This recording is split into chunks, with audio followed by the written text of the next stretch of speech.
इन तमाम स्टॉक्स पर नजर रखें। और राइट आंसर, शुक्रिया मिड डे मार्केट एक्शन की तमाम हाइलाइट्स बताने के लिए। और चलिए अब बाजार के जानकार भी हमारे साथ जुड़ गए हैं, बाजार का एक व्यू लेते हैं उनसे भी। मेरे साथ जीएम फाइनेंशियल सर्विसेज के अक्षय पी भागवत जुड़ गए हैं। अक्षय, हाय आफ्टरनून, स्वागत है आपका। और चलिए बाजार को तो आप भी ट्रैक कर ही रहे हैं, अब देखिए किस तरह से उतार चढ़ाव भरा सेशन हो चुका है और अपने डे हाई से लगभग 170 अंक नीचे अब आ चुका है निफ्टी। अब बताइएगा 23,680 के आसपास के लेवल्स हमें दिखाई दे रहे हैं। टेक्निकली चार्ट पर कौन सी ऐसी जोन है जहां पर इंटैक्ट है निफ्टी? तो गुड आफ्टरनून। तो देखिए, ट्रेंड तो काफी स्ट्रांग है और इंटैक्ट है। शॉर्ट टर्म की ट्रेंड की बात कर रहा हूँ। आज 23,800 पे पहली बार सातवां ट्रेडिंग सेशन था एक तरफा तेजी का, जहां एक रुकावट आई है बाजार में। ये कोई बड़ी प्रॉफिट बुकिंग या रिवर्सल वाला रेजिस्टेंस है नहीं। तो कुल मिला के एक्सपायरी मंथ है, 2 दिन के बाद मंथली एक्सपायरी मार्च सीरीज की। और जिस तरीके से काफी ऑप्शन राइटर्स, जो कॉल राइटर्स है, जो गलत पड़े हैं गए 4 से 5 ट्रेडिंग सेशन में, तो उनकी कवरिंग या एक्सपायरी मार्च सीरीज की। और जिस तरीके से काफी ऑप्शन राइटर्स, जो कॉल राइटर्स है, जो गलत पड़े हैं गए 4 से 5 ट्रेडिंग सेशन में, तो उनकी कवरिंग या शॉर्ट कवरिंग के पीछे ये रैली हुई है।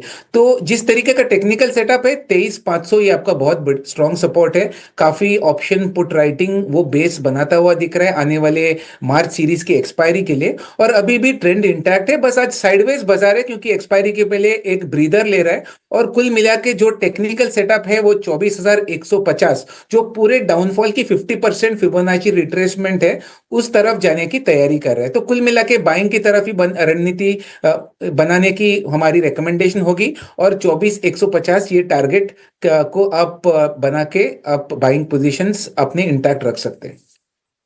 आप निफ्टी में इंटैक्ट रख सकते हैं 24,150 के टारगेट के मुताबिक अक्षय आपको रेकमेंड कर रहे हैं। लेकिन अक्षय, बैंक निफ्टी को लेकर अब आप क्या कहिएगा? तो बैंक निफ्टी कहीं ना कहीं एक लीडर रहा है गए कुछ ट्रेडिंग सेशन में। स्पेशली अगर आप देखें तो कल एक गैप अप के बाद जो 50,600 का एक जोन हुआ करता था, उस रेजिस्टेंस जोन को बहुत बढ़िया वॉल्यूम्स के साथ ब्रेकआउट करा है। तो जो अभी टेक्निकल सेटअप है शॉर्ट टर्म के लिहाज से करीबन 52,500 52,700 ये जोन जाने की तैयारी कर रहा है। आज का दिन आपका साइडवेज है, एक ब्रीदर ले रहा है क्योंकि 6-7 दिन एक तरफा 48,000 से तेजी हुई थी। तो एक हल्का सा ब्रीदर है, पर कुल मिला के तेजी का माहौल इंटैक्ट है। अगर हल्का सा डिप 51,300 51,500 में बैंक निफ्टी आपको ऑफर करता है, वापस आपको बाइंग की तरफ पोजीशंस बिठानी है और 52,700 की तैयारी करनी है। तो कुल मिला के पॉजिटिव व्यू बरकरार है बैंक निफ्टी में। बाय ऑन डिप्स वाली स्ट्रेटेजी है की आपको तैयारी यहाँ पर कर लेनी चाहिए, बाय ऑन डिप्स की रणनीति बैंक निफ्टी में भी। अच्छा, सीमेंट क्षेत्र में हम देख रहे हैं कि बुलिश रिपोर्ट के बाद अच्छा खासा जोश। अब बताइएगा यहाँ पर कोई काउंटर जो आपको पसंद आ रहा हो? तो देखिए, आज मोमेंटम लाइमलाइट में सीमेंट सेक्टर है। तो यहाँ पे जो एक आध दो स्टॉक्स जो टेक्निकली बहुत बढ़िया दिख रहा है शॉर्ट टर्म मोमेंटम की तरफ से, तो वो सबसे पहला है ग्रासिम। ग्रासिम का प्राइस सेटअप देखे तो आज एक जो कंजेशन या रेजिस्टेंस जोन हुआ करता था 2530 का, तो उसको आज ओपनिंग में ही ब्रेकआउट करा है। तो इसके चलते आपको एक टेक्निकल मोमेंटम बेस्ड रैली देखने को मिल रही है, जिसके चलते शायद 2700 या 2750 ये दो टारगेट जल्दी ग्रासिम छू सकता है। तो सबसे पहले ग्रासिम सीमेंट्स पैक से स्टॉक है जिसको आप बाय कर सकते हैं। 2500 ये सपोर्ट है, उसके नीचे आपको स्टॉप लॉस बनाना है। और इसके अलावा अगर आपको स्टॉक्स देखना है ये सेक्टर में, तो अल्ट्रासेम को ये भी एक बढ़िया सेटअप है। हालांकि जो रिसेंटली एक न्यूज था उसके बाद थोड़ी सी हमने सेलिंग देखी थी, वो पूरी जो नेगेटिविटी थी स्टॉक ने कवर अप कर ली है। और एक ब्रॉडर टेक्निकल सेटअप हिंट कर रहा है कि स्टॉक 12,500 की ऊपर जाने की तैयारी कर रहा है। तो ये more of a positional trade है, ये बाय एंड होल्ड वाली स्ट्रेटेजी होगी। तो अल्ट्रासेम को buy and hold, minimum 1 month plus का ड्यूरेशन होगा। और Grasim is more of a momentum based call, जहां पे आपको शॉर्ट टर्म ट्रेडिंग गेन्स मिल सकते हैं। तो यहाँ पर दोनों ही सीमेंट काउंटर्स में आपने खरीदारी की रणनीति दी है। और चलिए यहाँ पर और भी स्टॉक स्पेसिफिक सवाल और सेक्टर स्पेसिफिक सवाल आपसे पूछने हैं, लेकिन इस बीच कॉर्पोरेट कनेक्शन में वक्त हो चला है कॉर्पोरेट से बातचीत करने का।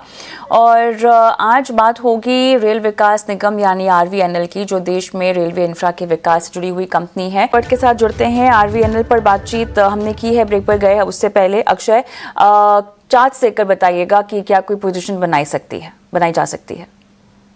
जी, तो जैसे आप थोड़ा लॉन्गर टर्म चार्ट्स देखें, मंथली चार्ट्स, तो RVNL एक काउंटर है सबसे पहले जो आप बाय एंड होल्ड करें, momentum based short term trading ना करें इसमें, क्योंकि ओवरऑल जिस तरीके का प्राइस स्ट्रक्चर है ये आपको गेन्स देगा लंबी अवधि के इन्वेस्टमेंट के होराइजन से। तो जो मैं देख रहा हूँ, एक राउंड ऑफ जो पूरा डाउन साइकिल था ये स्टॉक में, वो ऑलमोस्ट 300 के आसपास खत्म होता हुआ दिख रहा है। 650 से लेके 320 ये जोन से स्टॉक ने रिकवर करा है। तो कुल मिला के कहीं ना कहीं मेरा मानना है कि 300 एक बहुत ही अच्छा स्ट्रॉन्ग बॉटम बन चुका है स्टॉक में, और यहां से डाउनसाइड जो है आने वाले लॉन्गर टर्म इन्वेस्टमेंट के होराइजन से डाउनसाइड की कैप कम रहेगी।